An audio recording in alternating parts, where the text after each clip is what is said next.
আজকে জানুয়ারির 10 তারিখ জিলানী মসজিদ এর কমিটি, মুসল্লি, এলাকাবাসী এর উদ্যোগে এই মহতী মাহফিলের আয়োজন করা হয়েছে। উপস্থিত হবেন দেশবরেণ্য উলামায়ে কেরাম এবং আমাদেরকে দ্বীন ও ইসলামের বিভিন্ন বিষয় নিয়ে আলোচনা করে আমাদের চলার পথেও আমাদেরকে ভবিষ্যৎ বা সামনের সময়টা আমরা যেন ভালো কাজে লাগাইতে পারি সেই দিক নির্দেশনা আমাদেরকে দিবেন। এবং এটাকে আমরা যদি আজকে আন্তরিকতার সাথে, মহব্বতের সাথে আমরা ওনাদের কথাবার্তা শুনি, অনেক সময় দেখা যায় যে অনেকগুলো কথা আমরা নিজেরা জানি, কিন্তু একজন ওই মাপের কোনো ব্যক্তির মুখ থেকে যখন আমরা শুনি তখন আমাদের মধ্যে আমলের একটা রুচি তৈরি হয়, আমাদের আমলের একটা উৎসাহ আসে, আমাদের আমলের জন্য একটা স্পিরিট আসে। এই জন্য এই আজকের এই ওয়াজ মাহফিল এবং তালিম, তারবিয়া যে বিষয়গুলো আমাদের সামনে আসে, এটা মূলত এই জন্যই করা হয়ে থাকে। এই ধারাবাহিকতায় আজকের এই জিলানী মসজিদের উদ্যোগে, আমাদের এই এলাকাবাসীর উদ্যোগে আজকের এখানে যে মাহফিল হয়েছে, আমরা সকলেই স্বতঃস্ফূর্তভাবে এই মাহফিলকে উপস্থিত হয়ে সার্থক করার চেষ্টা করব ইনশাআল্লাহ। আজকের এই মাহফিলের অনেকগুলো উদ্দেশ্য থাকতে পারে, অনেকগুলো টার্গেট থাকতে পারে। এখান থেকে একটা বড় মাপের একটা টার্গেট হবে, উদ্দেশ্য হবে যে জিলানী মসজিদের মুসল্লিদের সংখ্যা বেড়ে যাওয়া। আজকের এই মাহফিলের অ্যাকশানে, মাহফিলের প্রতিক্রিয়ায় জিলানী মসজিদের কিছু মুসল্লির সংখ্যা বেড়ে গেছে, অথবা মুসল্লি যারা আছেন তাদের নামাজের কোয়ালিটি বেড়ে গিয়েছে। আজকে আমাদের নামাজের কোয়ালিটির অনেক ব্যবধান রয়েছে। আমরা জানি যে মানব জাতিকে আল্লাহ তাআলা প্রাপ্ত বয়স্ক হওয়ার পূর্বেই একটা ইবাদতের নির্দেশনা দিয়েছেন, সেটা হচ্ছে নামাজ। বাংলা ভাষায়, উর্দু ভাষায়, ফার্সি ভাষায় আমরা নামাজ বলে জানি, আরবি ভাষায় এটাকে সালাত বলা হয়। কোরআনে হাদিসে সালাত শব্দ ব্যবহার হয়েছে।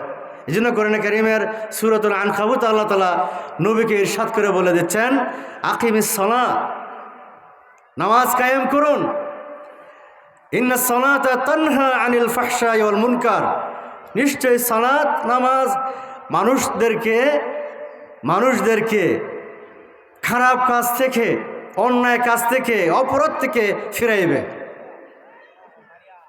আল্লাহ রাব্বুল আলামিনের নবী মুহাম্মদ সাল্লাল্লাহু আলাইহি ওয়াসাল্লাম তিনি ইরশাদ করেন, হাদিসে কুদসিতে এসেছে, আউয়ালু মা ইউহাসাবুল আবদু বিহি ইয়াউমাল কিয়ামাহ, বান্দার সর্বপ্রথম যে হিসাব হবে কিয়ামতের মাঠে সেটা হচ্ছে আস-সালাত, নামাজ। পৃথিবীতেও তাকে সর্বপ্রথম ফরজ করা হয়েছে নামাজ। 7 বছর বয়স থেকেই তাকে নামাজের প্রশিক্ষণ দেওয়া, 9 বছর বয়সে হালকা শাস্তি দেওয়া, এরপরে আর তার জন্য আর শেষ জীবন পর্যন্ত আর তার জন্য ছাড় নাই। অসুস্থ অবস্থা পড়তে হবে, ব্যস্ত অবস্থা পড়তে হবে, এবং কোনো অবস্থাতেই তার ছাড় নাই। কোনো কারণে যদি নামাজ ছুটে যায়, কাজা হয়ে যায়, তাহলে এটাকে কাজা আদায় করতে হবে, এটাকে পূর্ণ করতে হবে, কোনো অবস্থাতেই তার জন্য মাফ নাই। তাইলে এমন একটা ইবাদত যার হিসাব কিয়ামতের মাঠে সর্বপ্রথম হবে, এবং যার এই নামাজের হিসাব সঠিক প্রমাণিত হবে, তার বাকি হিসাবগুলো সহজ হয়ে যাবে। সুবহানাল্লাহ। পৃথিবীতেও সর্বপ্রথম ফরজ করা হয়েছে নামাজ। যার এই নামাজ ঠিক হয়ে যাবে, তার বাকি আমলগুলো পৃথিবীতে ঠিক হয়ে যাবে। সুবহানাল্লাহ। এবং আমি খেয়াল করে দেখি, এই নামাজ আদায় করার জন্য আল্লাহ তাআলার ঘর আল মসজিদু বাইতুল্লাহ, মসজিদ হচ্ছে আল্লাহর ঘর। সর্বপ্রথম ঘর তো আল্লাহ কাবা শরীফ, সেটা আল্লাহ তাআলা পৃথিবীতে নির্মাণ করিয়েছেন ফেরেশতাদের মাধ্যমে, তারপরে আরও মানুষের মাধ্যমে, ইসমাইল, ইব্রাহিম, আরও অনেকেই নবীরা এটাকে সংস্কারের কাজ করেছেন। এরপর সারা পৃথিবীতে আল্লাহর ঘর ছড়ায় ছিটিয়ে পড়েছে। এজন্য যে আল্লাহর বান্দা 7 বছর বয়সের পর থেকেই সালাত আদায় করবে, নামাজ আদায় করবে, এবং এই সালাতের মাধ্যমে সমাজের অন্যায় দূর হবে, দেশের অন্যায় দূর হবে, পারিবারিক কাঠামো ঠিক হবে, পরিবারের লোকজন সুন্দরভাবে জীবনযাপন করবে, এবং একজন ব্যক্তি তার গোটা জীবন সে আল্লাহর আনুগত্য প্রকাশ করে চলবে যদি তার সালাত ঠিক হয়ে যায়। এজন্য আল্লাহ তাআলা মানুষকে নামাজ আদায়ের জন্য কোরআনে কারীমের মধ্যে 80 জায়গারও বেশি স্থানে সেই নামাজের নির্দেশনা দিয়েছেন, সালাত আদায় করো। তো এত বড় একটা ইবাদত, যার মানুষ জীবনের শুরু থেকেই তার জন্য ফরজ হয়ে যায়, এটা পালন করার সুবিধার্থে আল্লাহ তাআলা মসজিদ প্রতিষ্ঠা করার সিস্টেম করে দিয়েছেন, এবং সমাজের লোকজন এই মসজিদে গিয়ে একতাবদ্ধ হয়ে ইমাম সাহেবের পিছনে ইক্তেদার মাধ্যমে সালাত আদায় করবে। এতে করে তার মধ্যে সহমর্মিতা তৈরি হবে, ভ্রাতৃত্ববোধ তৈরি হবে, দিলের প্রশান্তি আসবে, পবিত্রতা আসবে, এবং তার মনের মধ্যে এমন এক প্রশান্তি আসবে যার মাধ্যমে ওই ব্যক্তি আল্লাহ তাআলার অফুরন্ত নিয়ামত ভোগ করবে, এবং পৃথিবীতে থাকা অবস্থা সে সমাজের ভারসাম্য ঠিক রাখা থেকে শুরু করে নিয়ে রাষ্ট্র সুন্দরভাবে চলবে এমন এক পদক্ষেপ নিতে সে প্রস্তুত থাকবে ইনশাআল্লাহ। মুহতারাম হাজিরিন, এই সালাতের মাধ্যমে আল্লাহ রাব্বুল আলামিন বলে দিয়েছেন যে এই সালাতের মাধ্যমে, নামাজের মাধ্যমে মানুষ গুনাহ থেকে বেঁচে থাকবে, অথবা ইন্নাস সালাতা তানহা আনিল ফাহশাই ওয়াল মুনকার, সালাত মানুষকে গুনাহ থেকে বাঁচিয়ে রাখবে। আমাদের প্রশ্ন জাগে, অনেক নামাজি তারা তো নামাজও পড়েন, গুনাহও করেন। অনেক মহিলারা নামাজও পড়েন, বেপর্দা চলেন, স্বামীর অবাধ্যতা করেন, আরও অনেক গুনার সাথেও জড়িত থাকেন। পুরুষরাও দেখা যায় নামাজ পড়তেছে, সুদ ঘুষ থেকে শুরু করে নিয়ে হারাম হালাল কোনো বাজ বিচার ছাড়াই তার জীবনযাপন করতেছে। তাহলে কোরআনে কারীম যে এখানে বলল, আল্লাহ তাআলার পক্ষ থেকে ঘোষণা হলো, নিশ্চয়ই নামাজ মানুষদেরকে গুনাহ থেকে ফেরাবে, ফাহশা থেকে বেরাবে, তানহা আনিল ফাহশাই ওয়াল মুনকার, নিষিদ্ধ কাজ থেকে, ফাহেসা কাজ থেকে, অন্যায় অবিচার থেকে, জুলুম থেকে, হালাল হারাম থেকে, এগুলো থেকে তাকে বাঁচাবে। কিন্তু কেন বাঁচাচ্ছে না? উত্তর সুস্পষ্ট। হয়তোবা নামাজের সেই কোয়ালিটি হচ্ছে না, যে কোয়ালিটি সম্পূর্ণ নামাজ হলে ওই নামাজিকে ওই গুনাহ থেকে বাঁচাইতো। নামাজ যদি অটোমেটিক হয়ে যায়, ডিজিটাল হয়ে যায়, তাহলে তো সেই নামাজ আমাকে গুনাহ থেকে বাঁচাইতে পারবে না। নামাজের মধ্যে রূহ তৈরি হতে হবে। আল্লাহ তাআলার সামনে একজন ব্যক্তি দাঁড়াবে, সৃষ্টিকর্তা মালিকুল মুলুক, সমস্ত রাজার রাজা, সৃষ্টিকর্তার সামনে একজন বান্দা দাঁড়াবে, তাকে সিজদা করবে, এবং দাঁড়ানোর পরে আল্লাহু আকবার ঘোষণা দেবে, আল্লাহ সবচেয়ে বড়, এবং বান্দা পড়তে শুরু করবে আলহামদুলিল্লাহি রাব্বিল আলামিন, সমস্ত প্রশংসা আল্লাহ তাআলার জন্য। এই কথার স্বীকৃতি দিবে যে ব্যক্তি, ওই ব্যক্তি নামাজের মধ্য থেকে বাজে চিন্তা আনবে, এটা কোশ্চিনকালেও চিন্তা করা যায় না, মানেই নেওয়া যায় না। এই জন্য দেখা যায় আজকে মুসল্লিদের যে ক্যাটাগরি আছে, তার নামাজ সহ যে ক্যাটাগরি আছে, আমাদের যে নামাজের যে ক্যাটাগরি, এই ক্যাটাগরির কারণে আমাকে গুনাহ থেকে ফেরায় রাখতে পারে না, নারী হোক পুরুষ হোক। নামাজের কোয়ালিটি হচ্ছে না, নামাজের রূহ আসতেছে না, নামাজ যে সৃষ্টিকর্তার সামনে দাঁড়িয়ে আমরা পড়তেছি সেই ভাব আমাদের সামনে আসতেছে না। এই জন্য তো নামাজ পাওয়ারফুল হচ্ছে না, নামাজ আমাকে ফেরাইতে পারতেছে না। আমাদের নামাজিদের একটা শ্রেণী হলো যারা মাঝে মধ্যে নামাজ পড়ি, আমরা মাঝে মধ্যে শুক্রবার জুমাবারে পড়ি, আর এছাড়াও মাঝে মধ্যে কোনো কারণে কোনো প্যাসেজে পড়ে গেলে পড়ি। এই ধরনের একটা শ্রেণী আছে। এই শ্রেণীকে, এই ধরনের নামাজ তাকে কোনো দিন গুনাহ থেকে ফেরাইতে পারবে না। দ্বিতীয় একটা শ্রেণী আছে যারা সবসময় পড়ি নামাজ, কিন্তু নামাজের ভিতরে আমাদের এমন চিন্তা ভাবনা আসে, দোকানের চিন্তা, ব্যবসার চিন্তা, কৃষির চিন্তা, আরও অন্যান্য বিভিন্ন প্রোগ্রামের চিন্তা।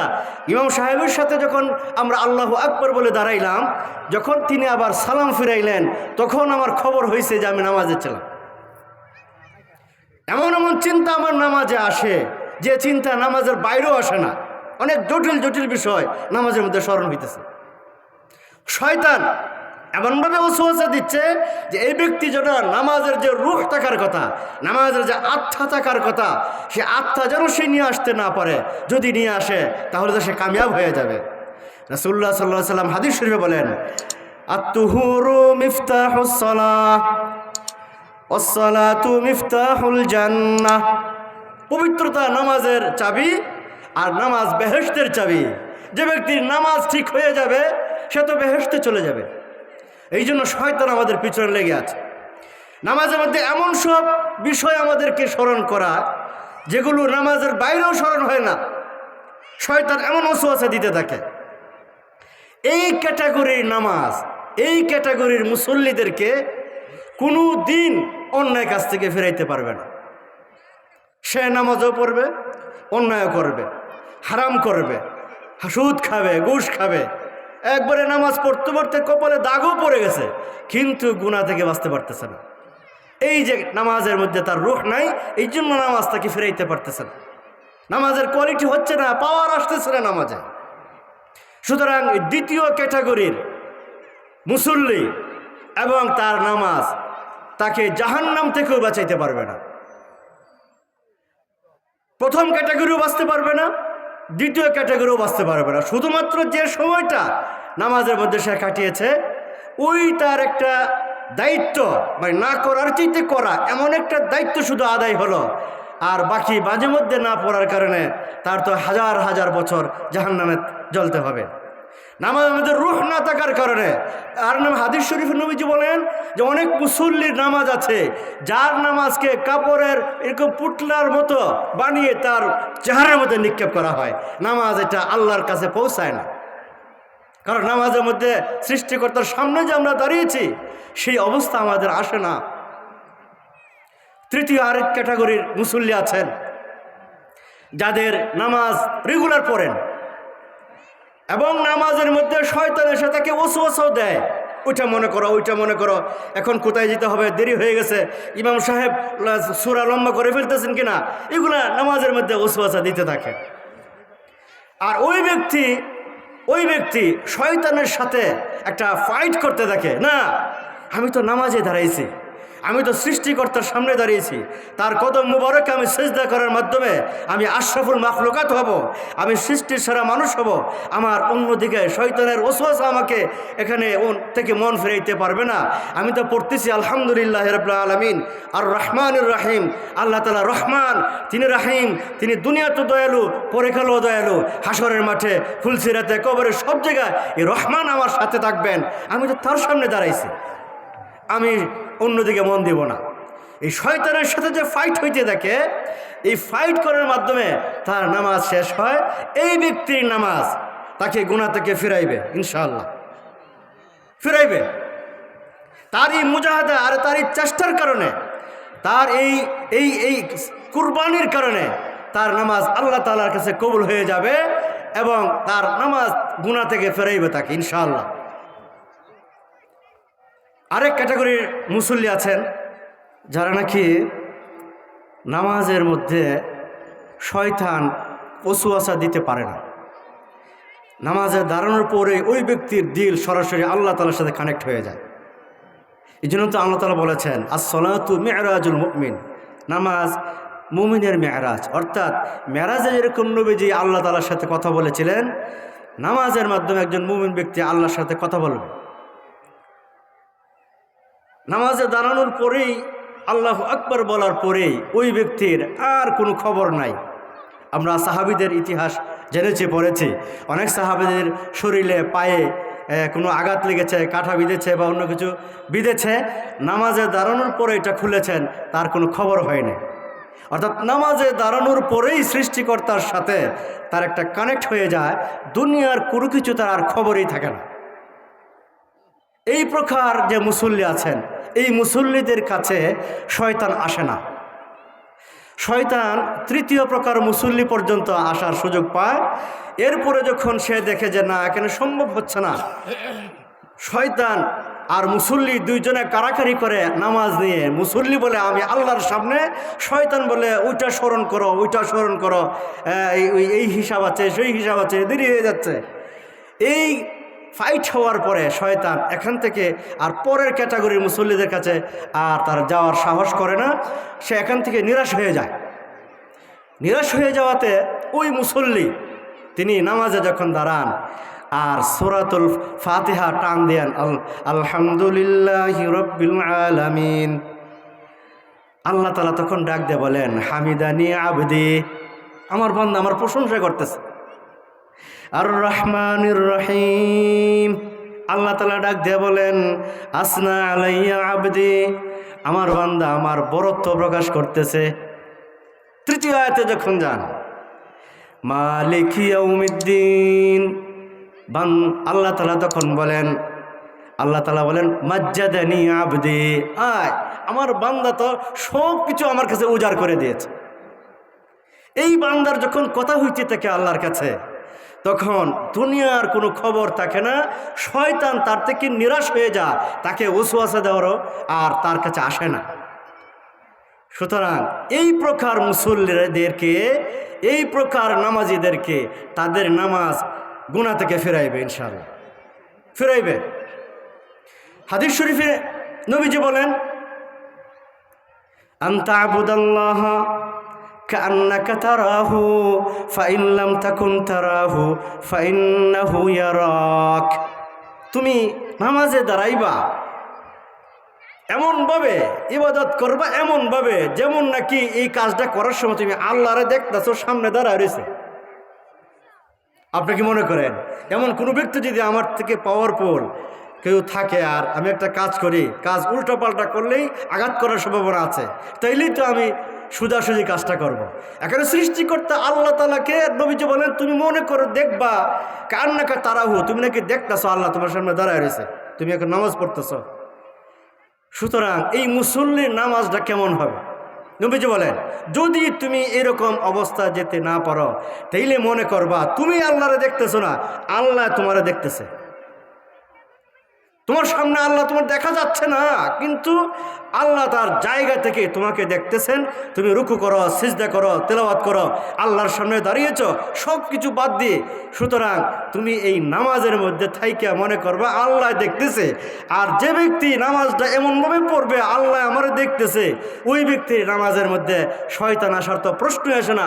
ওই ব্যক্তির নামাজের মধ্যে কোনো রিয়া হবে না, কোনো তাকাব্বুর হবে না, কোনো অন্য কোনো সমস্যাই থাকবে না। সুতরাং ওই ব্যক্তির নামাজ ব্যক্তিকে গুনাহ থেকে ফিরাইবে, ইনশাআল্লাহ। এটা আল্লাহ তাআলা বলছেন, ইন্নাস সালাতা তানহা আনিল ফাহশাই ওয়াল মুনকার, নিশ্চয়ই নামাজ নামাজিকে ফাহেশা কাজ থেকে এবং অন্যায় কাজ থেকে বাঁচিয়ে রাখে, ফিরাইয়া রাখে। নামাজ ফিরাবে, আল্লাহ তাআলা যাকে বলছেন তার কথার মধ্যে তো কোনো ভুল হইতে পারে না। সুতরাং আমাদের নামাজের ক্যাটাগরি যদি আমরা এরকম করতে পারি, দেখবেন যে ব্যক্তি মুসল্লি নামাজের মধ্যেই চিন্তা করতে পারে, সে অন্যায় করার সময় সে আল্লাহকে স্মরণ করবে, এটা তো আমার আল্লাহ নিষেধ করেছেন, এটা তো আমার আল্লাহ আমাকে এখানে মানা করেছেন, এটা তো অন্যায়, এটা তো গুনার কাজ, এটা অবাধ্যতার কাজ। ওই ব্যক্তির দিলের মধ্যে এমন একটা পরিবেশ তৈরি হবে যে কারণে ওই ব্যক্তি আর অন্যায় করবে না, গুনাহ করবে না। এরপরে আরেক প্রকার মুসল্লি আছেন বা ক্যাটাগরি আছেন, এটা সর্বোচ্চ লেভেল। এই লেভেলটা নবীদের ক্ষেত্রে, নবীরা যখন নামাজে দাঁড়ান, নবীরা যখন নামাজ পড়েন, তাদের নামাজের যে লেভেল আছে এটা হাদিস শরীফে আছে যে তারা কবরে যাওয়ার পরেও তারা নামাজ পড়েন।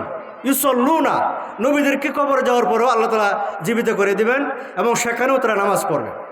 ওই ক্যাটাগরির মুসল্লি যারা, তাদের কোনো গুনাহ হয় না, কারণ আগের ক্যাটাগরির মুসল্লিদেরই তো গুনার সম্ভাবনা নাই। যে ব্যক্তি মনে করতেছে আল্লাহ আমার দেখতেছে, তার তো গুনাহ হওয়ার সম্ভাবনা নাই। পরের ক্যাটাগরি যে আছে তার তো গুনাহ হওয়ারই নেই, কথা না। ওই ক্যাটাগরি হচ্ছেন নবী বা নবীর ওই মানের যারা হবে, সিদ্দিকিন, শুহাদা, তারা। নবীরা ইমানের কেন কি হবেন, কেন তারা ইমানের? যে তারা যে নামাজ পড়ে, নবীরা যে নামাজ পড়ে, নবীদের তো নামাজ পড়ার দরকার কবরে যাওয়ার পরে আর দরকার নাই, ওখানে যাওয়ার পরে কেন নামাজ পড়ে? এটা হচ্ছে তারা নামাজের মধ্যে একটা স্বাদ পান, মজা পান। নামাজের মাধ্যমে আল্লাহ তাআলার সাথে কথা হয়, এই মজাটা তার দিলের মধ্যে চলে আসছে, এই জন্য তারা নামাজ পড়ে। এই জন্য মাস্টার হাদিন রাসূলুল্লাহ সাল্লাল্লাহু আলাইহি ওয়াসাল্লামকে এক সাহাবী একবার এসে বললেন, রাত্রেবেলা তার সাথে ছিলেন, এবং বললেন, ইয়া রাসূলুল্লাহ আইয়ুল আমাল আফদাল, সর্বোত্তম আমল কোনটি? নবীজি বললেন, আস-সালাত, নামাজ সবচেয়ে উত্তম আমল। কারণ নামাজ যদি কারো ভালো হয়ে যায়, তার দুনিয়ার জীবন ভালো থাকবে, পরকালের জীবন ভালো থাকবে। নবীজি বললেন, আস-সালাত। এরপর বললেন, এরপরে কোনটা? নবীজি বললেন, বিররুল ওয়ালিদাইন, মা বাবার খেদমত করা। মা বাবার খেদমত করা দ্বিতীয় পর্যায়ে সর্বোচ্চ আমল। ওই ব্যক্তি বলেন, ইয়া রাসূলুল্লাহ, এরপরে কোনটা? নবীজি বলেন, আল জিহাদ ফি সাবিলিল্লাহ, আল্লাহর পথে জিহাদ করা। সুবহানাল্লাহ। এই জন্য মোহতারাম হাজিরিন, এক হাদিসে নবীজি বলেন, যারা নাকি নামাজ ইচ্ছে করে ছেড়ে দেয় তারা কাফের হয়ে যায়, অথবা কাফেরের মতো হয়ে যায়। ফাকাত কাফার, কুফুরি শব্দ ব্যবহার করা হয়েছে। যে ব্যক্তি ইচ্ছে করে নামাজ ছেড়ে দেয় সে কাফের হয়ে যায় বা কুফুরি পর্যায়ে চলে যায়। এবং নবীজি হাদিসে মধ্যে বলতেছেন, ওই ব্যক্তির হাসর হবে মা হামান, কারুন, উবাই ইবনে খালফ, বড় বড় আল্লাহর দুশমন, যাদেরকে আল্লাহ জাহান্নামের নিম্ন স্তরে এদেরকে শাস্তি দিবেন। যারা নাকি নামাজ ছেড়ে দেয় ইচ্ছে করে, ওই ব্যক্তির হাসর নাসর এ হারুনের সাথে হবে, কারুনের সাথে হবে, উবাই ইবনে খালফের সাথে হবে। নবীজি বলেন, নবীজি পাশাপাশি বলেন, যে ব্যক্তি নামাজকে ভালো করে তা সংরক্ষণ করবে, সময় মতো পড়বে, ওই ব্যক্তির জন্য একটা নূর তৈরি হবে, লাইট, আলো হবে। এই আলো দিয়ে ব্যক্তি কবরের মধ্যে আলোকিত হবে, ফুলসেরাতে আলোকিত হবে। এরকম হাসরের মাঠে যেখানে অন্ধকার থাকবে সেখানেও এই নূরের মাধ্যমে, আলোর মাধ্যমে ব্যক্তি সব দেখে দেখে পার হয়ে যাবে। সুবহানাল্লাহ। এই জন্য মোহতারাম হাজিরিন, আমরা আমাদের নামাজের কোয়ালিটিটা বাড়ানোর চেষ্টা করি। যারা নামাজ পড়ি নাই তারা নামাজ পড়ার চেয়ে পড়ি। আমাদের নামাজ না পড়লে বহুত বড় শাস্তি আছে। এজন্য আমরা নামাজ পড়ি, নামাজ শিখি, নামাজ সমাজে প্রতিষ্ঠা করি। এবং যারা নামাজ পড়তেছি তারা নামাজের কোয়ালিটিটা বাড়ানোর চেষ্টা করি। সূরা কেরাত বিশুদ্ধভাবে পড়ি, এবং নামাজে দাঁড়ানোর পরে যেন আমার একাগ্রতা, আমার আন্তরিকতা একদম আল্লাহ তাআলার দিকে হয়ে যায়। সেই রকম কোয়ালিটিতে আমরা নামাজ আদায় করার চেষ্টা করি। ইনশাল্লাহ চেষ্টা করলে মান জাদ্দা ওয়াজাদা, যে ব্যক্তি চেষ্টা করে সে পায়। আল্লাহ তাআলা বলেছেন, ওয়া লাইসা লিল ইনসানি ইল্লা মা সাআ, যে ব্যক্তি চেষ্টা করে ওই ব্যক্তি সেটা ফল পাবে। এজন্য আমরা যদি নামাজ ওই ক্যাটাগরি করার চেষ্টা করি, যে ক্যাটাগরিতে সরাসরি আমাকে জান্নাতে নিয়ে যাবে, যে নামাজ আমাকে জান্নাতে নিয়ে যাবে, যে নামাজ আমাকে গুনাহ থেকে ফেরাইবে, এই ক্যাটাগরি নামাজ বানানোর যদি আমরা চেষ্টা করি, ইনশাল্লাহ আমাদের নামাজ যেমন হয়ে যাবে। আল্লাহ তাআলা আমাদের সবাইকে তৌফিক দান করুন।